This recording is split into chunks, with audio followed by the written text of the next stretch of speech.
ఓం శ్రీ గురుభ్యో నమః. రవి బుధుల యొక్క కలయిక. రవి బుధుల యొక్క కలయికను మనం జ్యోతిష్ శాస్త్రంలో బుధాదిత్య యోగం అని శాస్త్రంలో చెప్పారు మనకి. అయితే ఈ బుధాదిత్య యోగం వల్ల ఏ విధంగా ఉండబోతుంది? రవి ఆరోగ్య ప్రదాత, ఉద్యోగకారకుడు, అలానే పితృకారకుడు, అలానే బుధుడు వ్యాపార పరంగా కానీ బుద్ధిపరంగా కానీ మరి బుధుడు ఒక మంచి శుభగ్రహంగా మన శాస్త్రం చెప్పబడింది.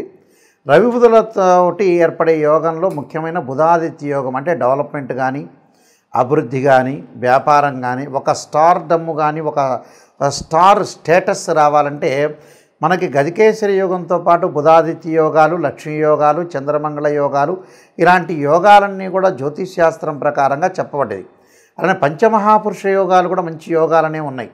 అయితే ఇప్పుడు చెప్పబడేవి ఏంటంటే గోచారీత్యా చెప్పబడే విషయాలు. రవి తన సొంత రాశి రావడానికి సంవత్సర కాలం పడుతుంది. ఆ సొంత రాశిలో ఈ రవి బుధులు కలయిక ఒకటి. అలానే సింహరాశ్యాధిపతి అయిన రవి బుధుడితోటి సింహరాశిలో సంచారం చేయటం, అలానే బుధుడికి స్వక్షేత్రమైన కన్యారాశిలో రవి బుధుల యొక్క కలయిక అనేది జరిగింది ఇక్కడ. అంటే ఇక్కడ ఏదైతే ఈ రాశిలో సెప్టెంబర్ 17వ తారీఖు నుంచి 15 రోజుల పాటు రవి బుధుల యొక్క కలయిక. ఈ రవి బుధుల యొక్క కలయిక ఏ విధంగా ఉందో ఒక్కసారి మనం పరిశీలన చేద్దాం. అలానే ఇక్కడ కన్యారాశిలో రవి బుధుల యొక్క కలయిక అంటే బుధుడికి స్వక్షేత్రం. మనకు ఏదైనా సరే ఒక యోగం కలగాలంటే రవి బుధాదిత్య యోగం కలగాలంటే సింహరాశిలో కానీ అలానే కన్యారాశిలో కానీ విశేషమైన యోగాన్ని ఇస్తారన్నారు. అలానే మిథున రాశిలో కూడా రవి బుధుల యొక్క కలయిక కూడా చాలా మంచిదని శాస్త్రం చెప్పబడింది. కాబట్టి ఈ బుధాదిత్య యోగం అనేది ఈ 3 రాశుల్లో విశేషంగా చెప్పబడింది. అలానే ఇక్కడ మేషరాశిలో కూడా రవి బుధులు కలయిక అనేది చాలా మంచిదని కూడా జ్యోతిష్ శాస్త్రం చెప్పబడింది. అయితే విశేషంగా ఇప్పుడు రవి బుధులు సెప్టెంబర్ 17వ తారీఖు నుంచి 15 రోజుల పాటు కన్యారాశిలో సంచారం చేయడం వల్ల వివిధ రాశుల యొక్క ఫలితాలు ఏ విధంగా ఉన్నాయో తెలుసుకుందాం. తులారాశి వాళ్ళకి రవి బుధాదిత్య యోగం అనేది ఏ విధంగా ఉందో ఒకసారి చూద్దాం. తులారాశి వాళ్ళకి ముఖ్యంగా ఇక్కడ వ్యయాధిపతి బుధుడయ్యాడు, లాభాధిపతి రవి అయ్యాడు. అలానే ఇక్కడ ఏ విధంగా ఉండబోతుందో చూసుకునేటట్టయితే వీళ్ళకి నవమాధిపతి కూడా బుధుడే. అంటే నవమ వ్యయాధిపతి బుధుడయ్యాడు, లాభాధిపతి రవి కలిసి వ్యయస్థానంలో 12వ స్థానంలో రవి బుధుల యొక్క కలయిక. రవి బుధుల యొక్క కలయిక వల్ల మనకి ముఖ్యంగా ఆర్థిక పరంగా సమస్యలు అనేవి రావు, ఆర్థిక పరంగా అనుకూలంగా ఉంటుంది. కానీ వ్యాపార ఉద్యోగంలో కొన్ని ఆటంకాలు జరిగే అవకాశం అనేది ఒకటి ఉంటుంది. అంటే ముఖ్యంగా ఇలాంటి విషయాల్లో కొద్దిగా జాగ్రత్త చర్యలు తీసుకోవాలి. అలానే ఆరోగ్యపరంగా అంటే ఆర్థిక పరంగా బాగున్నా ఉద్యోగ వ్యాపారం ఆటంకాలు, అనారోగ్యము, ప్రయాణాలు చేసేటప్పుడు స్పెసిఫిక్గా జాగ్రత్త ఉండాలి ఈ రాశి వాళ్ళు. ఎలాంటిది అంటే కుటుంబంలో ఉండే వాళ్ళందరికీ కూడా కొంతమంది పర్సన్స్కి రోగ బాధలు, అంటే రోగం వచ్చింది అంటే కొంత బాధ కలగకుండా జాగ్రత్తగా ఉండాలి. విపరీతమైన విషయాల్లో ఆలోచనని థింక్ చేయొద్దండి. మీరు ప్రశాంతంగా కూల్గా ఉండండి. ప్రశాంతంగా కూల్గా ఉంటే అనుకూలంగా ఉంటుంది. అలానే ఆర్థిక పరంగా బాగుంటుంది. మొండి బాకీలు వసూలు కావటం, డబ్బులు వచ్చే అవకాశాలు ఉంటాయి. అలానే ఆకస్మికంగా ధనలాభం, ఆకస్మికంగా బంగారు ఆభరణాలు కొనుగోలు చేస్తారు, శుభ కార్యక్రమాలు నిర్వహణ చేస్తారు. స్థాన మార్పులు జరుగుతాయి. అంటే ఉద్యోగంలో కూడా ఒక రకంగా ప్రమోషన్లు రావటం, స్థాన మార్పుల వల్ల కొన్ని ఇబ్బందులు కలుగుతాయి. అంటే ఆ ఊరి నుంచి నేను ఈ ఊరిలో ఉండలేకపోతున్నానని మానసికంగా కొద్దిగా వేదన పడతారు. అల్టిమేట్ 15 రోజులు గడిస్తే వాళ్ళే సర్దుకుపోయే అవకాశాలు ఎక్కువ ఉంటాయి. ఇరుగు పొరుగు వారితోటి తొందరపడి మాట్లాడొద్దండి, ఆకస్మిక కలహాలు తెచ్చుకోవద్దండి. మాట పడాల్సిన అవసరం అనేది రాకుండా చూసుకోండి. బంధుమూలకంగా కూడా బంధువులతోటి మితంగా మాట్లాడని మిత భాష అనిపించుకోండి మీరు. అలానే ఇక్కడ విరోధ భావాలు ఎక్కడ కూడా కలగకుండా చూసుకోవాలి. మనస్థిమితం కూడా చాలా ఇంపార్టెంట్. ఉద్యోగ వ్యాపారాల్లో కూడా వ్యాపారం చేస్తున్న వ్యక్తులు కూడా అధికంగా పెట్టుబడి పెట్టద్దండి. ఉన్న వ్యాపారాన్ని కొనసాగించడం తప్పు లేదు. అధికంగా వ్యాపారం పెట్టి అనవసరం రిస్క్ చెందొద్దని నేను చెప్పేది విషయం. అకాల భోజనం, సమయానికి భోజనం చేయండి. ప్రతి విషయంలో కూడా తగవులు చేసుకోకుండా మన గ్రాస్పింగ్ పవర్ ఉంది కదా అని అనవసరమైన విషయాలకు వెళ్ళొద్దండి. సుఖ సౌఖ్యాలు లాభించే అవకాశాలు ఎక్కువ ఉంటాయి. కాబట్టి ఈ రవి బుధాదిత్య యోగంలో వీళ్ళకి చెడ్డ జరిగేది ఏముండదు, కానీ కొద్దిగా 55% నుంచి 60% వరకు లాభం కలిగే అవకాశాలే ఎక్కువగా ఉంటాయి. ఆ లాభం కలిగే అవకాశాలు ఉంటాయి కాబట్టి నూతన వ్యాపారాలు ప్రారంభం చేయకపోయినా ఉన్న వ్యాపారాన్ని కొనసాగించండి.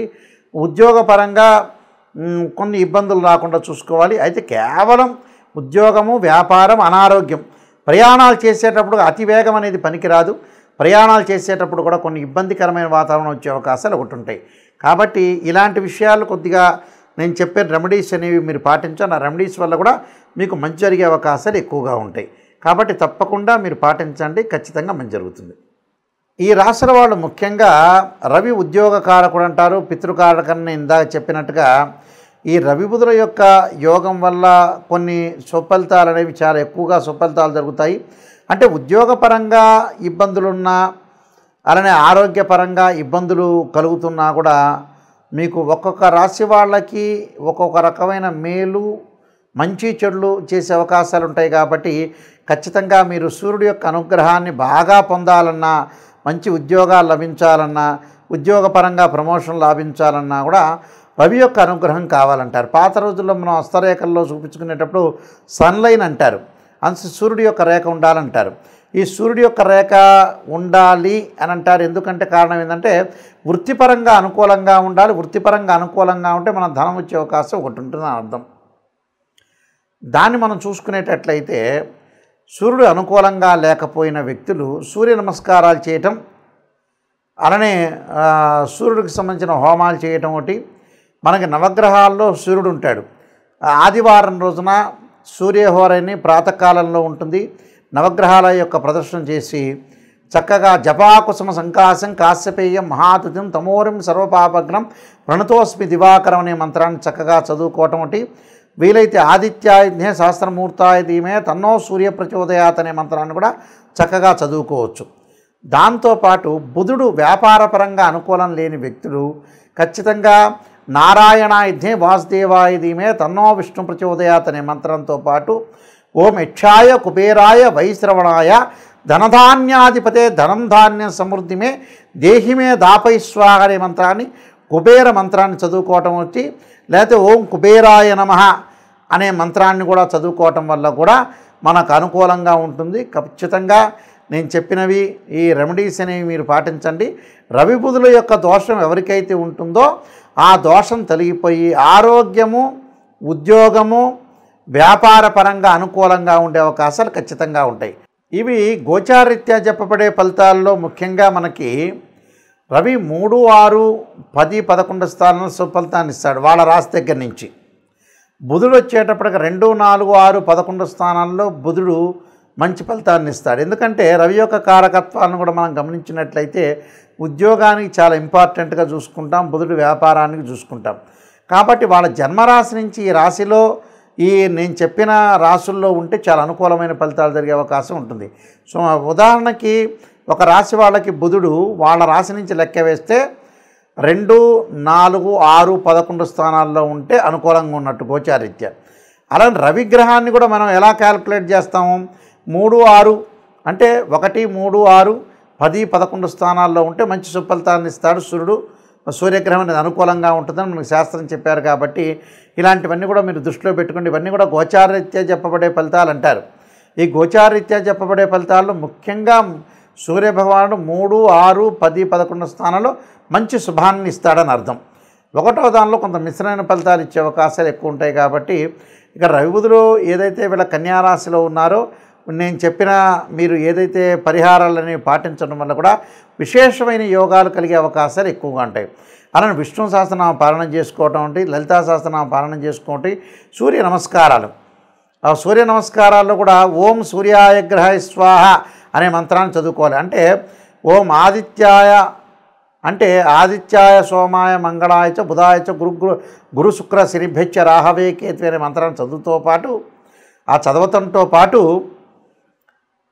ఓం సూర్యాయ స్వాహ అనే జిల్లేడు సమిధలతో హోమం చేయటం, ఎమ్మటే సూర్యగ్రహ ఇదన్నోమ అనే మంత్రాన్ని కూడా చదువుకోవాలి. అంటే ఏదైతే మంత్రం అనేది స్వాహాకారం చెప్పి త్యాగం చెప్తారు ఇదన్నోమా అని, ఆ మంత్రాలు మనం ఏదైతే విశేషంగా ఆదివారం రోజున ఓం సూర్యగ్రహాయ స్వాహ అని ఆజ్యం వెయ్యాలి జిల్లేడు సమిధుల మీద. ఓం సూర్యగ్రహాయ ఇదన్నోమా అనే మంత్రాన్ని కూడా చదువుకోవటం వల్ల కూడా మీకు మంచి జరిగే అవకాశాలు ఉంటాయి. ప్రతిరోజు కూడా ఒక 5 నిమిషాల పాటు సూర్యుడి యొక్క హోమం చేయండి, సూర్య నమస్కారాలు చేయండి. దానివల్ల విశేషమైన ఫలితాలు జరగాలని ఆశిస్తూ, మీకు పరమేశ్వరుడి యొక్క కరుణాకటాక్షం ఉండాలని ఆశిస్తూ, సర్వే జనా సుఖినో భవంతు.